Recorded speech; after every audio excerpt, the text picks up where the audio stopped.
Assalamualaikum warahmatullahi wabarakatuh. Apa kabar kalian? Semoga kalian baik-baik saja dan tetap diberikan kesehatan oleh Allah Subhanahu wa Ta'ala. Bantu channel kami dengan cara subscribe dan tekan tombol lonceng kalian. Terima kasih. Semoga kisah ini bermanfaat. Aku dibesarkan oleh ayah tiriku. Ketika aku menikah, ayah kandungku memberi aku 200 juta.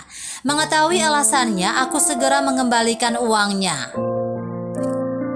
Aku seorang gadis yang sangat malang, tapi juga sangat beruntung. Orang tuaku bercerai ketika aku masih sangat kecil. Sejak itu, aku tinggal bersama ibuku dan ayahku segera menikah lagi. Setelah bercerai, awalnya setiap bulan ayahku mengirimi aku 1.000 yuan, sekitar 2,2 juta rupiah untuk biaya hidup. Tetapi sejak dia menikah, kirimannya berangsur-angsur turun dari 1.000 menjadi 800, lalu menjadi 500 dan kemudian benar-benar berhenti. Ibuku pergi menemui ayah, tetapi ayah mengatakan bahwa dia telah menikah lagi dan memiliki putranya sendiri dan meminta ibu untuk jangan mengganggu dia lagi. Dia ingin membesarkan putranya sendiri.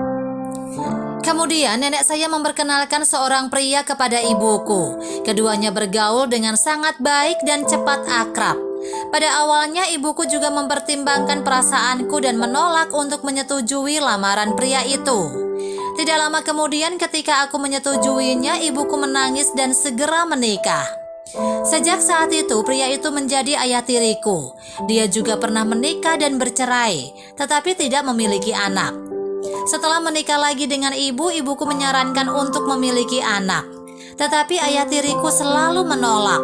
Dia berkata aku adalah putri kandungnya. Saat itu aku juga sangat senang, tetapi aku juga berpikir mungkin ayah tiriku melakukan ini hanya untuk menyenangkan aku. Tetapi siapa yang tahu bahwa dia benar-benar melakukan apa yang dia katakan dan dia tidak pernah menginginkan anak sendiri. Ayah tiriku sangat ketat denganku, tetapi juga murah hati. Selama permintaanku masuk akal, dia akan mengabulkannya.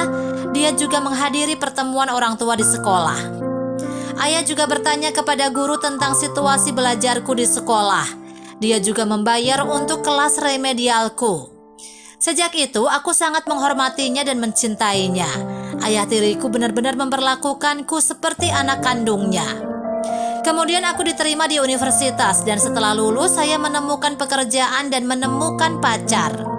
Setelah mengetahui bahwa aku punya pacar, ayah tiriku lebih gugup daripada ibuku. Setelah berbicara dengan pacarku, ayah tiriku menghela nafas lega. Ketika aku merencanakan pernikahan, aku berencana untuk membiarkan ayah tiriku dan ibuku naik ke panggung. Karena selama bertahun-tahun ayah tiriku telah memperlakukan aku seperti anak kandungnya.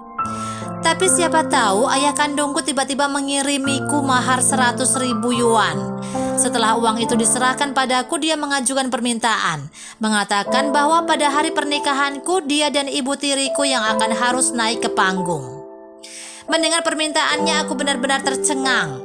Sejujurnya aku bahkan tidak pernah berpikir untuk meminta mereka naik ke atas panggung. Di hatiku hanya ada ibu dan ayah tiriku yang memenuhi syarat untuk menjadi waliku. Ketika aku memberitahu permintaan ayah kandungku, ibuku sangat marah sehingga dia akan menelpon ayahku. Tapi ayah tiriku tidak marah, tetapi menghiburku dan mengatakan bahwa keputusan ada di tanganku. Tidak peduli apa yang aku putuskan, dia mendukungku.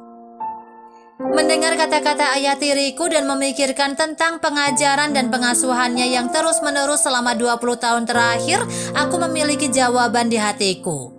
Aku segera mengembalikan uang 100.000 kepada ayahku dan mengatakan kepadanya bahwa pada hari pernikahan hanya ibu dan ayah tiriku yang akan menjadi waliku dan dia hanyalah orang asing yang tidak berhubungan. Setelah mengetahui tindakanku, ayah tiriku tak kuasa menahan air matanya. Dia memarahiku karena bodoh, tapi aku tahu bahwa hatiku telah lama bahagia.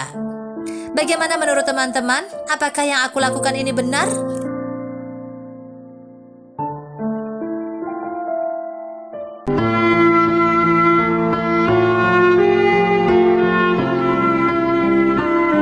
Assalamualaikum warahmatullahi wabarakatuh. Apa kabar kalian? Semoga kalian baik-baik saja dan tetap diberikan kesehatan oleh Allah Subhanahu wa taala. Bantu channel kami dengan cara subscribe dan tekan tombol lonceng kalian. Terima kasih.